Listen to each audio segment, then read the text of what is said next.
Bienvenue au Polysécure, épisode technique. Je suis accompagné de Bruno. Ça va? Salut, Nicolas Loïc, ça va très bien. Super. On va aborder aujourd'hui un sujet qui tient à cœur essentiellement parce que tu le traînes avec toi partout où tu vas. Et ça devient l'ensemble de la réflexion qui t'habite énormément. On va parler du Zero Trust, mais cette fois-ci du Zero Trust as a Service. C'est-à-dire qu'une façon de l'aborder qui est beaucoup plus facile, accessible aux entreprises et qui n'a pas le même stigmate d'avoir à, dans le fond, reconstruire sa maison à neuf, qu'on peut déjà utiliser notre maison. Et tu as deux analogies que je vais te laisser aller avec ça. Fait que, parle-nous de ça. Merci, Nicolas Lick. Oui, ben c'est ça. C'est que dans le fond, toi puis moi, dans le fond, depuis le temps qu'on se parle, ça fait au moins une dizaine d'années, sinon plus, là, que je patauge un petit peu là-dedans. Puis on accompagne aussi des clients dans ça. Puis c'est pas simple, je veux dire, déjà, la confusion dans le marché, c'est une chose, mais de le mettre en place, les techniques qu'on avait en ce moment, mais ça demandait d'aller jouer sur des périmètres actuels, de jouer sur des choses. Puis les gens, à un moment donné, ouvrir le périmètre, changer le politique, comme tu disais, de reconstruire la maison, c'était pas toujours simple. Puis, la notion de as a service, bon, on la comprend dans un contexte de cloud, mais l'analogie que j'aimerais te proposer aujourd'hui, c'est l'analogie d'une épicerie. Fait que food as a service. Fait que si on revient, mettons, une soixantaine d'années derrière, puis on imagine ce qu'on a de besoin pour produire de la nourriture, on pourrait l'envisager comme si c'était une pile. Puis en bas, ben, t'as de la terre. T'as un morceau, t'as un lopin de terre, t'as une ferme. Puis après ça, ben, t'as besoin d'outils.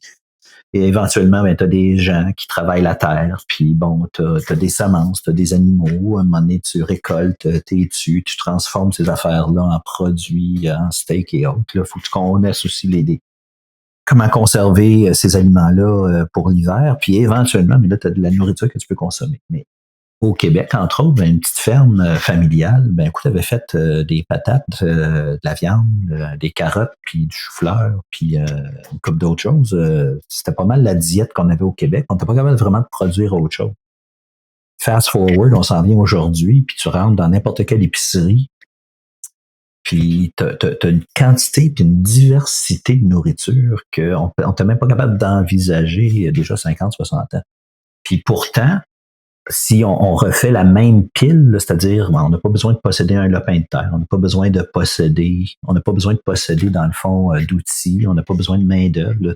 Tous ces gens-là le font pour nous autres. Les camions arrivent, les avions ramènent des kiwis d'Australie. On peut être pour ou contre, mais le point est, c'est qu'il y a des kiwis qui sont disponibles. Puis, dans le fond, la seule affaire que nous, on a à faire, c'est de se présenter là-bas puis de ramasser la nourriture qu'on veut. Ce qui est super intéressant dans cette analogie-là, en tout cas pour moi, c'est que si je décide de changer de diète, dans le passé, j'avais pas le choix. J'étais pris avec les patates, puis de la viande, puis des choux, puis des carottes, puis j'avais pas d'autre option. Puis c'était ça la diète de mes grands-parents, c'était ça la diète de mes parents, puis quand j'étais petit, ben, c'était la diète qu'on avait, ça qu'on poussait au Québec. À part du fromage orange marbré ou blanc. Mais ça, c'est une autre histoire. Puis tandis que là, je peux aller dans une épicerie puis dire, ben, je deviens vegan, ou je deviens végétarien, ou je deviens diète méditerranéenne. Puis ce que je fais, dans le fond, c'est que je fais de la substitution. Le fait que ça soit disponible, que ça soit facilement accessible, puis que tout le monde, la partie difficile qui est en dessous, est gérée par d'autres personnes, moi, ça me donne la flexibilité de changer ma diète. Je change mes carottes pour d'autres trucs. Je bouge des affaires, mais a priori, je change mes patates, admettons, pour des aubergines. Après ça, je change d'autres affaires. Je rentre des noix, j'amène des épices. Puis tout à coup, je me retrouve avec une diète qui est complètement différente parce que c'est disponible et quelqu'un s'occupe de la stack qui est en dessus. Ben, par analogie, le Zero Trust, aujourd'hui, on peut le penser de cette manière-là. C'est-à-dire que changer notre stack de sécurité physique, d'infrastructure, tel qu'on l'a toujours fait depuis 30 ans, puis d'essayer de la tordre pour qu'elle devienne du Zero Trust, c'est une migration qui est difficile. Tandis que si je pourrais prendre ça, puis la faire dans un cloud, la gérer, c'est-à-dire ce stack-là est géré par des gens que c'est leur job de faire ça. Puis là, tout à coup, en me connectant sur ce service-là, la seule chose que j'ai à faire, c'est changer mes patates pour des aubergines. Tranquillement, une application à la fois, je deviens zéro trust, ben là, tout à coup, ça diminue le niveau de complexité pour tranquillement m'embarquer dans ce processus-là. Effectivement, ça l'améliore. En tout cas, à mon sens, c'est sûr que puis c'est tout l'avantage du cloud en général, c'est d'amener le fait qu'on est capable de, comme des Legos, prendre ce qu'on veut. Toi, ton analogie de la bouffe, c'est-à-dire tu changes tes épices pour d'autres choses et juste changer les épices change littéralement la recette. Mm-hmm. Donc, on est capable d'aller beaucoup plus loin et beaucoup plus modulé comme on a besoin. Puis c'est ça, en Zero Trust, c'est ce qui fait, en tout cas, de mon expérience, énormément peur aux gens. C'est que c'est pas modulaire, c'est que tu arraches littéralement ta fondation au complet pour faire le premier pas. Puis là, c'est ce qui inquiète énormément les gens. Puis là, ça donne une approche qui est justement beaucoup plus adaptée à un élément plus modulaire ou plus humain. Ben, historiquement, là, dans le fond, juste pour faire un petit peu de pouce sur ton dernier commentaire, c'est que dans le fond, quand John Kinderberg avait proposé son modèle, c'était comme ça nous prenait encore une sorte de gros routeur, là, un gros firewall dans le milieu, puis on faisait des petites zones, mais tu sais, a priori, le modèle a évolué, puis ce que ça vraiment nous prend, c'est une notion d'identité, une notion aussi d'appareil qui est utilisé. Est-ce que cet appareil-là est sécure? La méthode d'accès, est-ce que je peux être sécure? Ça me prend des applications. Le truc au centre, là, qui lui fait les politiques, la rétroaction, puis bon, etc., les enforcement points, là, ça, c'est la partie difficile. Mais si on regarde toutes les organisations qu'on connaît aujourd'hui, ils ont tous une forme ou un autre de répertoire d'usagers avec AD ou autre. Bon, il y en a qui sont plus sophistiqués, ils ont commencé à faire de la fédération, du SAML, des certificats, toutes sortes de trucs, mais au niveau le plus basique, ils ont tout AD. Après ça, ben, ils ont tous des usagers qui utilisent un laptop ou un iPad ou une façon, un VDI, quelque chose. Il y a une méthode d'accès. Bon, ce marché-là du endpoint protection, c'est beaucoup évolué, le EDR et compagnie. Donc, de mettre un morceau qu'on peut venir dire, ben cet appareil-là est suffisamment sécure, puis me donne suffisamment d'informations pour savoir il est où, etc., puis qui l'utilise. Ça, les entreprises aujourd'hui là, ont tous ça, ou à peu près tous là, pour le endpoint protection à différents niveaux. Puis ils ont tous des applications, qui est dans le fond ce qu'on essaie de protéger dans Zero Trust. Fait que si c'est juste une question d'apporter ce qu'on a déjà à un service de Zero Trust en cloud, puis de juste venir connecter ton AD, c'est-à-dire comment est-ce que je vais valider ton identité, comment la télémétrie se transfère de ton poste de travail à ce service-là, qui me dit, ben c'est parfait, le poste de travail est suffisamment sécure, il me donne suffisamment d'informations pour dire que je peux truster, c'est-à-dire je peux l'utiliser comme point d'entrée. Puis après ça, que je suis capable d'aller connecter sur mon application, puis je fais de la segmentation applicative, c'est-à-dire que là, c'est plus une question de réseau, là, le paquet, il se promène là-bas, mais que je peux juste aller attacher cet usager-là qui a fait une demande puis qui a passé à travers une politique sur cette application-là, ben a priori, j'ai demandé rien d'autre aux entreprises et aux organisations d'utiliser ce qu'ils ont déjà. C'est juste d'aller le connecter ailleurs sur un service. Puis tranquillement, de la même façon tout à l'heure avec mon analogie de nourriture que je substituais quelques épices puis aliments pour transitionner le type de diète que je faisais. Mais là, on va pouvoir transitionner aussi notre façon d'aborder la sécurité, c'est-à-dire tranquillement d'embarquer dans du Zero Trust puis une application à la fois. Tu sais. C'est pas un Big Bang. Je suis obligé de faire mon centre de traitement au grand complet. Ouais, ben déjà là, ça rassure énormément parce que c'est justement comme quand on touche à l'infrastructure ou même quand on touche à l'identité, c'est quand même très majeur comme modification. Donc, c'est ça, là. Puis là, ça implique tout doit être fait en même temps, on doit se concerter. Quand on est capable de faire une application à la fois, là, il y a un avantage énorme à adhérer au modèle. Puis, justement, d'adapter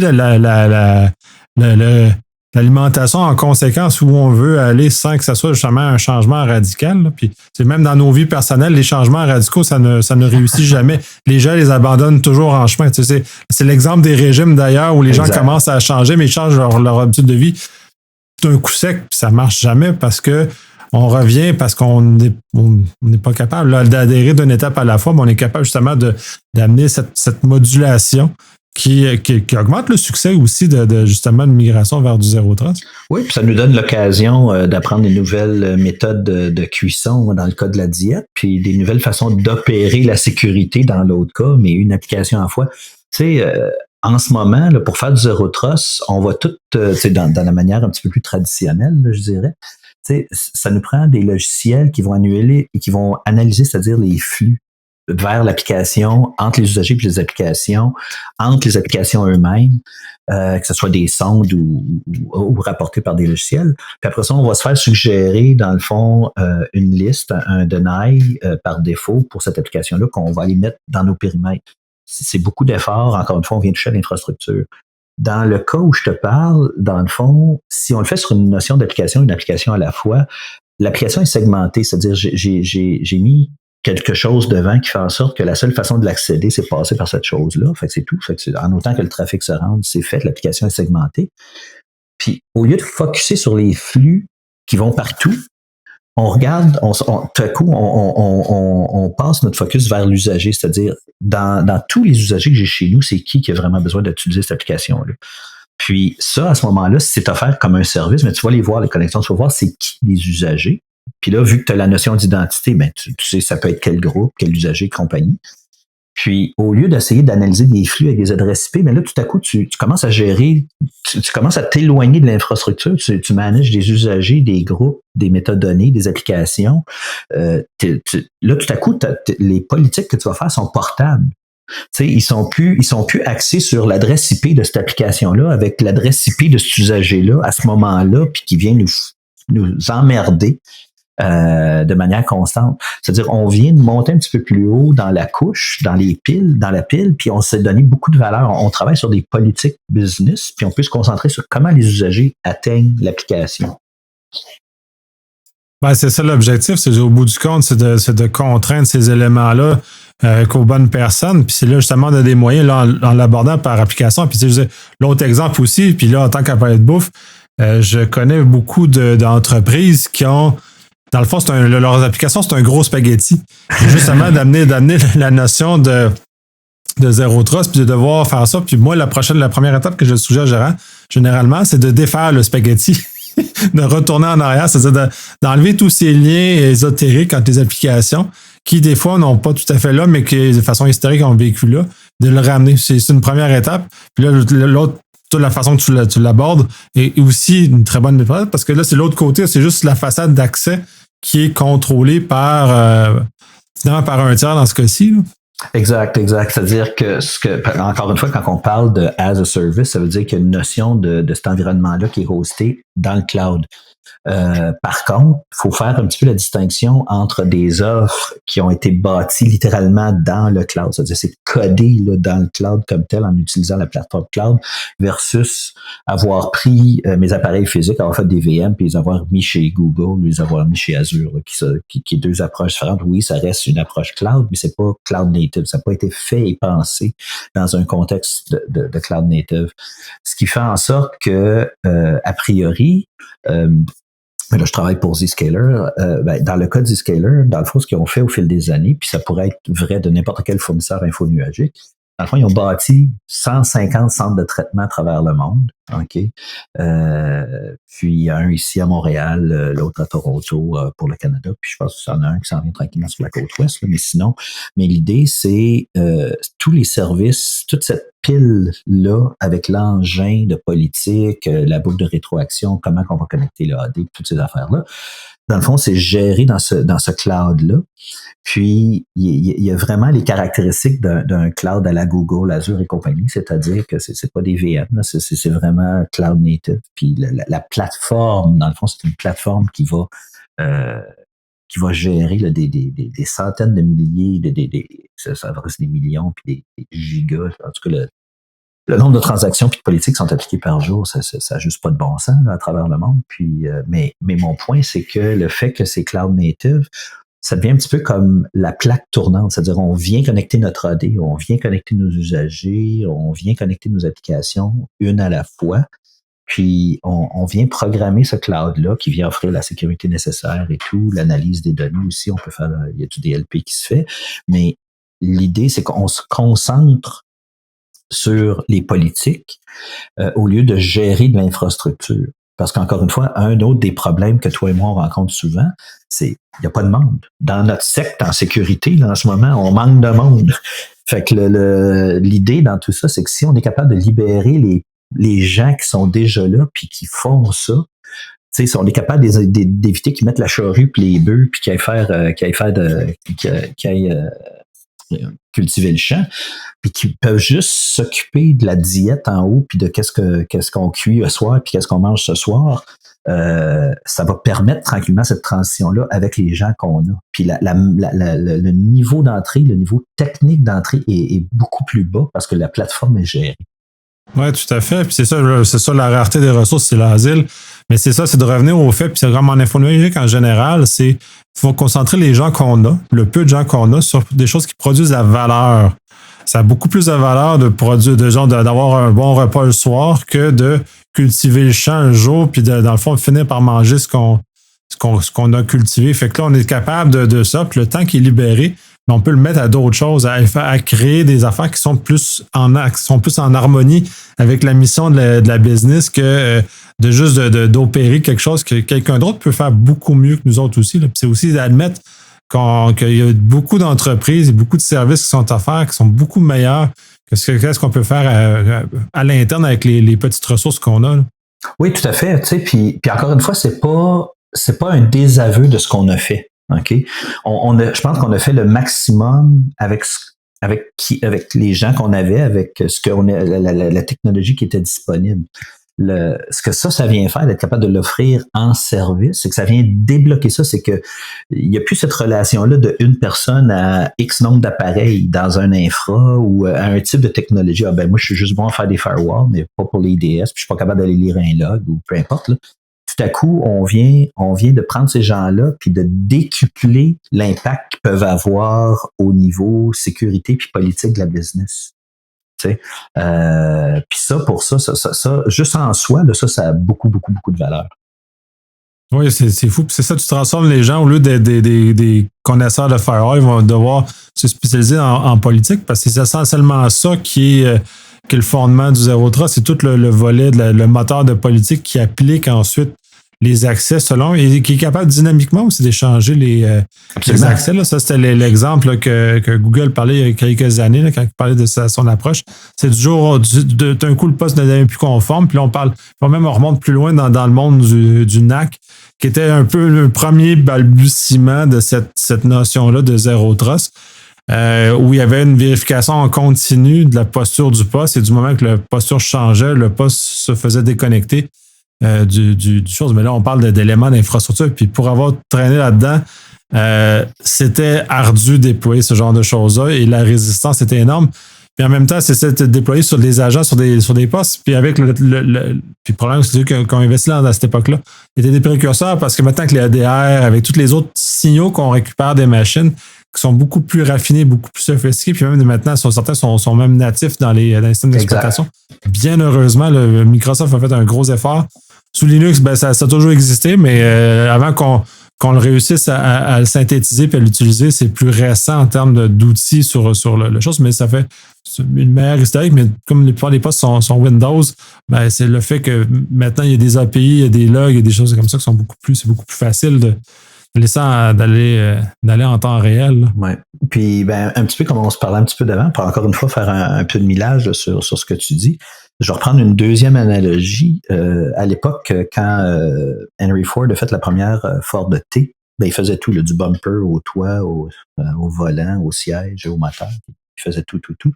Puis éventuellement, ben, il y a quelqu'un qui est allé voir M. Ford, puis il a dit, écoutez, les roues, là, nous, on est capable de faire les roues, puis probablement meilleurs coûts, puis des meilleures roues de toute façon que vous faites. Puis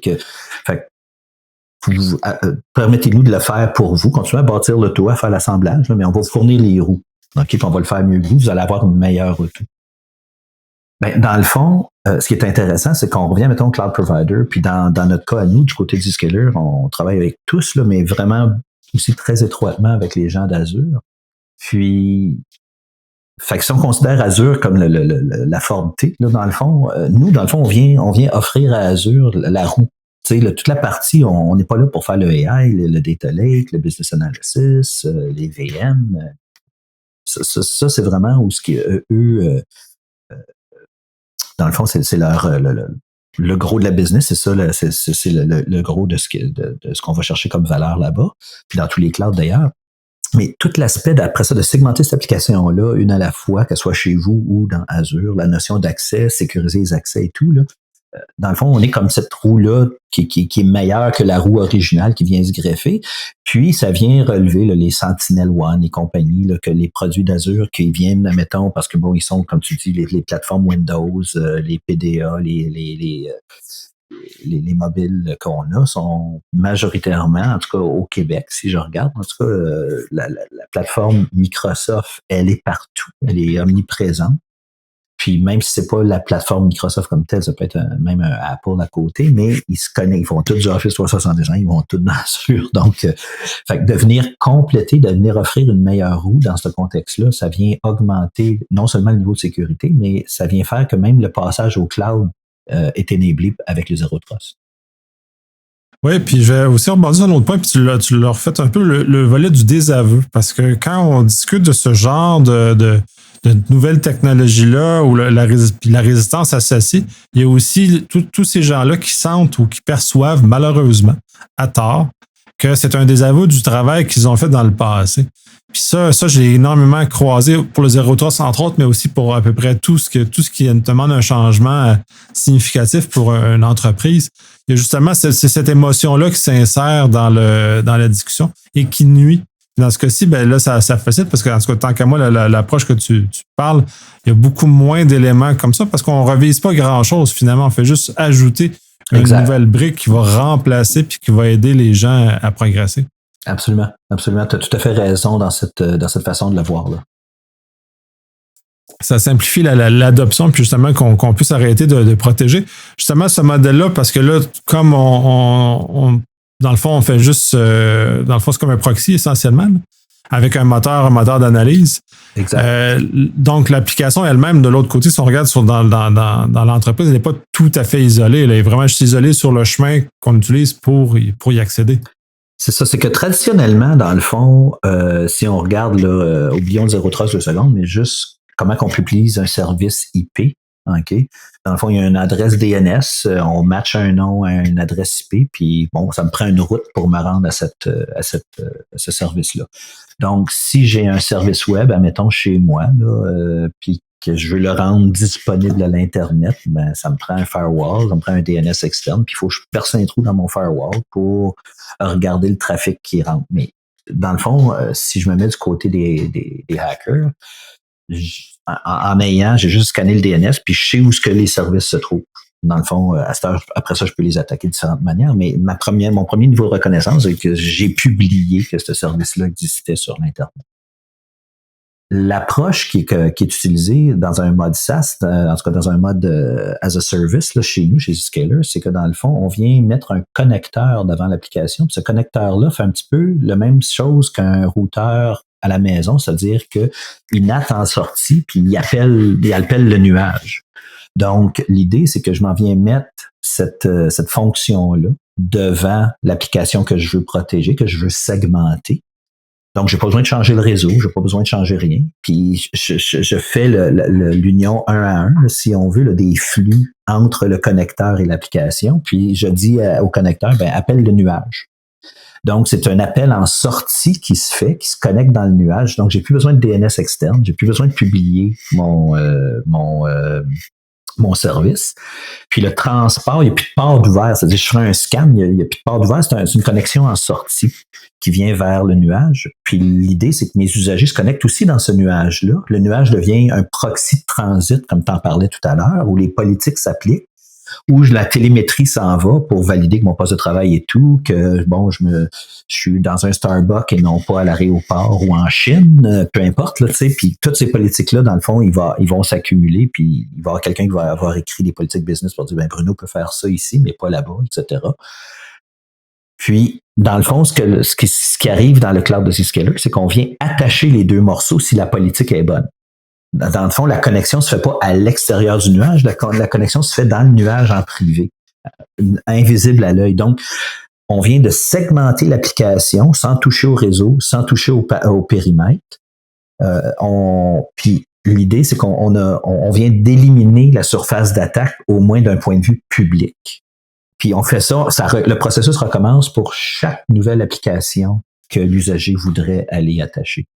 Donc, a priori, si vous voulez commencer avec une application, c'est parfait. Puis elle peut être dans le cloud, elle peut être dans votre data center, elle peut être n'importe où. Puis après ça, ben encore une fois, c'est pas un Big Bang, c'est pas le centre de traitement au complet, c'est pas tout ça. Donc, on le fait une application à la fois. Fait qu'on commence par celles qui sont les plus importantes ou celles qui sont peut-être plus à risque. Puis ça défait le spaghetti dont tu parlais tout à l'heure, c'est-à-dire qu'au lieu de dire ben c'est parfait, là, je me mets un gros firewall en avant, puis je fais du zero trust, puis bon, finalement, en bout de ligne, je vais se passer tout parce que c'est un gros monolithe qui est en arrière, là.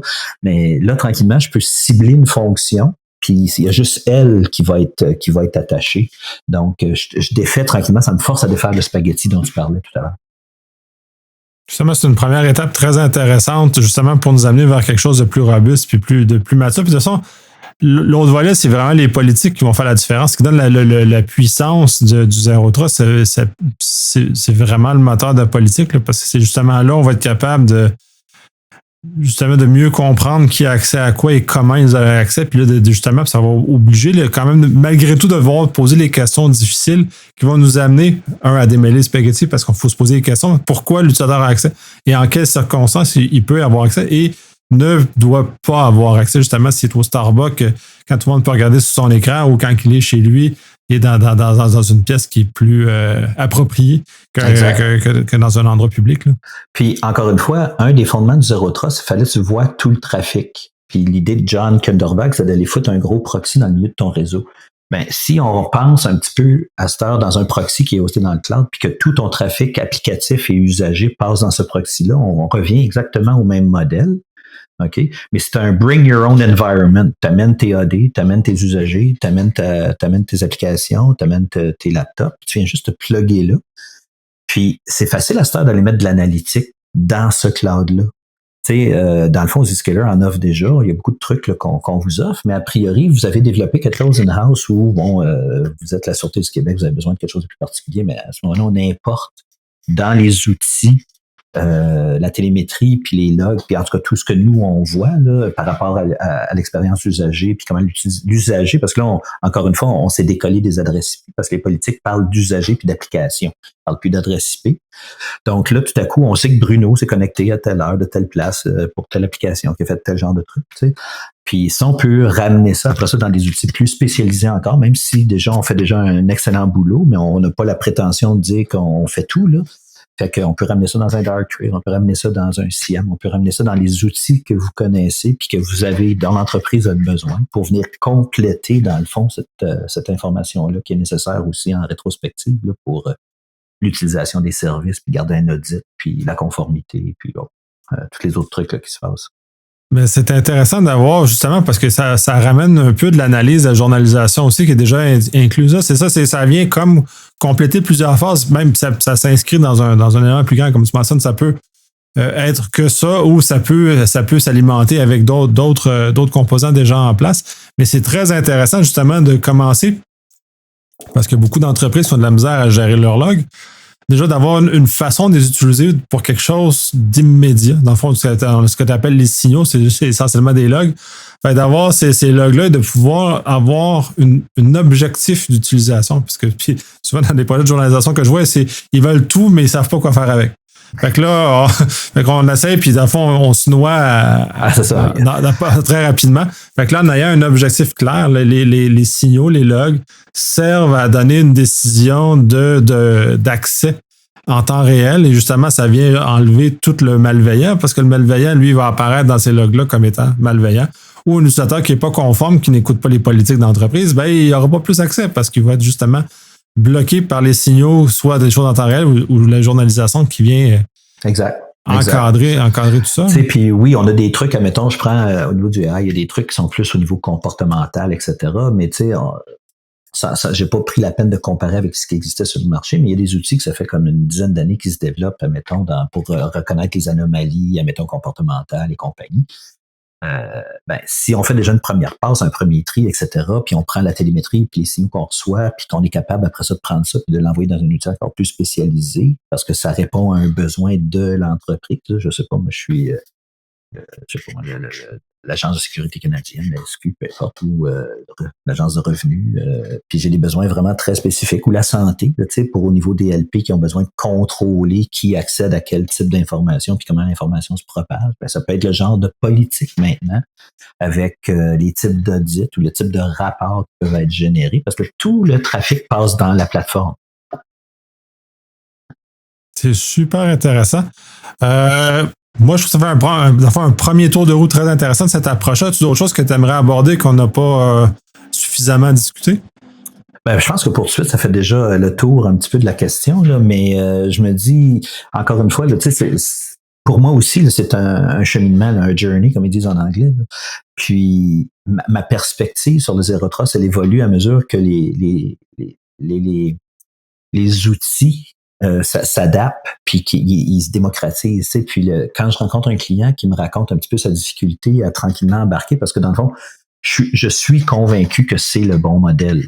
Le problème n'est pas là. Le problème, c'est comment est-ce que je suis capable d'accompagner maintenant des gens vers ce modèle-là.